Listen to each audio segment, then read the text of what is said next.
जैसा कि आप सभी जानते हैं, श्री कृष्ण का नाम मात्र लेने से ही जीवन के सारे दुख और कष्ट हर लिए जाते हैं और मन को शांति तथा परमानंद की अनुभूति होती है। भगवान श्री कृष्ण का व्यक्तित्व इतना विराट और अद्भुत है कि उनके साथ अनगिनत गुण और लीलाएं जुड़ी हुई हैं। उन्होंने अपने शैशव काल में ही पूतना जैसी राक्षसी का वध कर दिया और माँ यशोदा को अपने मुख में संपूर्ण ब्रह्मांड के दर्शन कराए।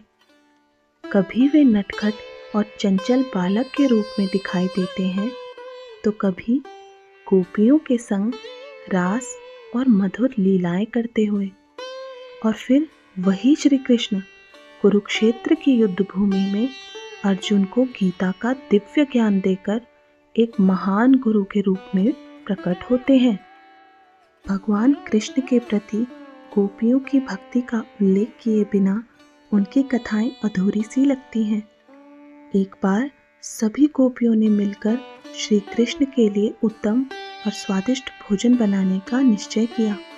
अपने अपने घरों के दैनिक कार्य पूर्ण कर उन्होंने प्रेम पूर्वक और समर्पण से अपने प्रिय कृष्ण के लिए भोजन तैयार किया। घंटों की मेहनत के बाद उस भोजन को सुंदर बर्तनों में सजाकर वह नंद बाबा के घर पहुंची। जब गोपियां नंद भवन में प्रवेश कर रही थी, तब उन्होंने देखा कि सभी लोग भोजन कर चुके हैं और माँ यशोदा श्री कृष्ण के हाथ धुलवा रही हैं। यह दृश्य देखकर सभी को क्षण भर के लिए ग्लानि हुई। सबने सोचा कि इतनी मेहनत से बनाया गया भोजन व्यर्थ हो जाने पर गोपियां अवश्य ही दुखी होंगी, परंतु गोपियों की दृष्टि तो केवल अपने कृष्ण पर ही टिकी हुई थी। उनके मन में कोई पीड़ा नहीं थी, कोई शिकायत नहीं थी, केवल प्रेम था। कुछ देर बाद गोपियों ने अपने बर्तन नीचे रख दिए और आनंद में मग्न होकर नृत्य करने लगी। यह दृश्य देखकर नंद बाबा और माँ यशोदा आश्चर्यचकित रह गए। उन्होंने सोचा, इतनी मेहनत से बनाए गए भोजन को बिना ग्रहण होते देखकर भी ये गोपियां इतनी प्रसन्न कैसे हैं। तब नंद बाबा ने गोपियों से उनकी प्रसन्नता का कारण पूछा।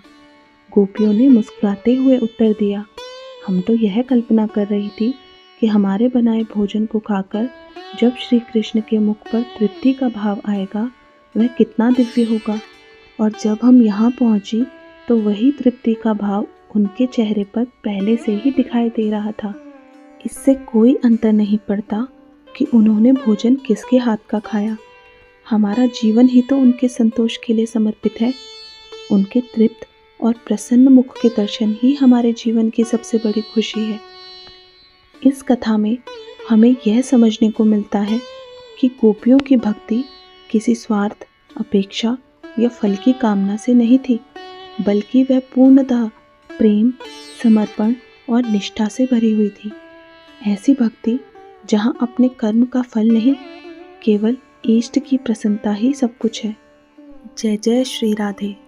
जय श्री कृष्ण।